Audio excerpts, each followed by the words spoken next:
Hello and welcome to the ULife Daily News. I'm Nick Collins and these are your top stories. In sports news, all 33 members of the Humboldt State University men's soccer team have been banned from competing during the coming season after an investigation into hazing claims.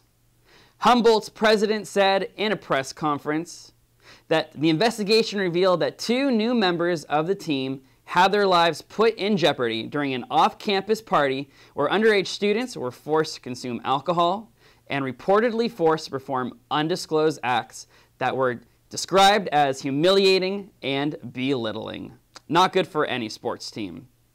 College move-in season is upon us, which means countless conversations with new roommates and many hours spent researching dorm room necessities. But have you thought about everything? Although you may have done your research on your new living situation, coordinated who's bringing what with your roommate, there are still 3 things you probably forgot to pack.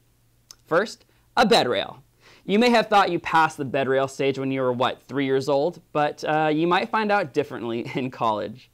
Considering a few bunk-related incidents happen yearly and the severity of head and spinal injuries, a bed rail isn't really a bad idea for anyone sleeping in a top bunk, especially after a night of debauchery. If you do decide you want to have a bed rail, ask your school if they'll provide one, and if not, be sure to look for a bed rail that supports your weight and your bed requirement.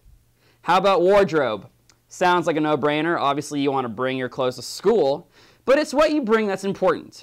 You never know when you may need a dress for a formal, a costume for a costume party, or a suit for an internship, so it's best to keep a few of these items on hand. Also, keep a few off-season pieces in your closet so you be prepared even when the weather is, unpredictable. And noise-canceling headphones. I'm sure you've already packed at least 1 pair of headphones, but are they noise-canceling? Yes, these can be rather pricey, but you'll soon realize that it's worth it. And when you're trying to study and your roommate decides it's time for what we call 3 a.m. Call of Duty bender, you're going to wish you had those. Speaking of living on campus, do you ever complain about your on-campus menu and often find yourself going off-campus to eat? Well, probably not as much as the students at Fordham University in New York.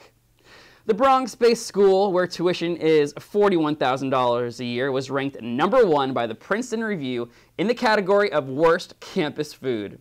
What's not to like about a residential dining service that offers you options like pasteurized liquid eggs, ew, and blueberry bagels for breakfast? Don't forget your cheeseburger on a toasted bun. Can that mean any kind of bread? And how about topping it off with a lemon jello parfait? But make sure you save room for dinner because you'll be getting a Chicago-style hot dog or my favorite, Fluffernut PB&J Club. So if you do go to Fordham, you may want to transfer to Bowdoin College in Maine, which the Princeton Review reports has the best college chow.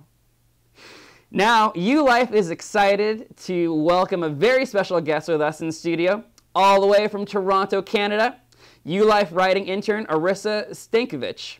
Please welcome her. Welcome. Thank you so much for coming in today. Tell us a little about yourself and your internship. So like I said, I'm from Toronto, specifically a district called Scarborough inside Toronto, and I went to school about 2 hours away from home in Kingston called Queen's University. There I majored in English, and I was writing for their school paper, the Queen's Journal, and that's how I sort of got interested in journalism as a career.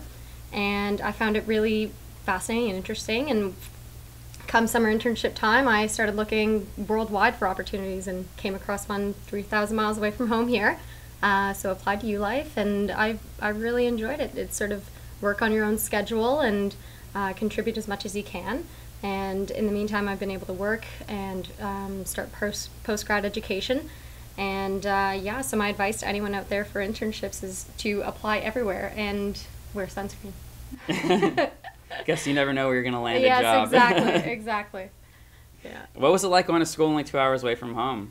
It was okay. It was good enough that I could visit whenever I wanted to.